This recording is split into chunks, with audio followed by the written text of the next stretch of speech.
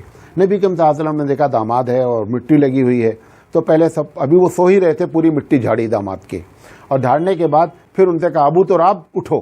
اسی دن سے وہ ابو تراب کے نام سے کیا ہو گئے, وہ مشہور ہو گئے. یہ بخاری کی روایت ہے. اسی طریقے سے حضرت ابو العاص جو زینب کے شوہر ہیں, تو ان کو زینب کے شوہر کو ابو العاص کو مکے والوں نے بہت پریشرائز کیا کہ تم نبی کریم صلی اللہ علیہ وسلم کی بیٹی کو طلاق دے دو. ابو العاص نے بھی ٹھان لیا, انہوں نے کہا نہیں, ہمارے ساتھ ان کا معاملہ بہت اچھا ہے, میں قطعی جو ہے وہ ایسا نہیں کروں گا. بہرحال بہت پریشر ڈالا, نہیں مانے. جب اللہ کے رسول صلی اللہ علیہ وسلم کو معلوم ہوا تو آپ نے اپنے داماد کی خوب تعریف فرمائی. آپ نے فرمایا کہ جب بات کرتا ہے, حدثنی, جب مجھ سے بات کرتا ہے تو اپنے وعدے کو کیا کرتا ہے, پورا کرتا ہے, اور جو بھی وعدہ کرتا ہے وہ پورا کرتا ہے, دامادی کو پورا نبھاتا ہے. تو اللہ کے رسول سے, یہ بھی بخاری کی روایت ہے کہ اللہ کے رسول صلی اللہ علیہ وسلم نے اپنے داماد کی عزت اس طریقے سے کی. لہذا سسرال والوں پر بھی یہ بنتا ہے کہ داماد کا احترام کرنا چاہیے. یہ باتیں آپ کے سامنے رکھنا چاہتے تھے, امید ہے کہ بات سمجھ میں آ گئی ہوگی. وآخر دعوانا ان الحمدللہ رب العالمین. سبحان اللہ و بحمدہ, سبحانک اللہم و بحمدک, اشہد ان لا الہ الا انت, استغفرک و اتوب الیک.